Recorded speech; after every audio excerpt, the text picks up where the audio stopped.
পৃথিবীতে কারো কাছে কিছু চাইনি, শুধু একটা মানুষের কাছে একটু সময় চেয়েছিলাম।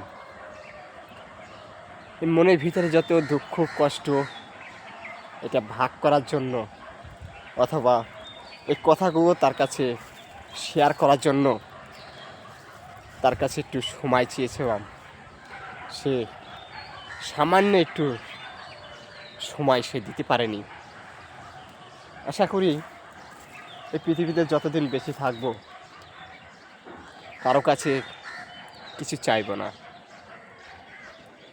যে কাছের মানুষটি যখন, আপন মানুষটা যখন সে সামান্য একটু সময় দিতে পারেনি, অথবা আমার কষ্ট দুঃখ সে ভাগ করে নিতে পারেনি, তাহলে কার কাছে কি চাইব?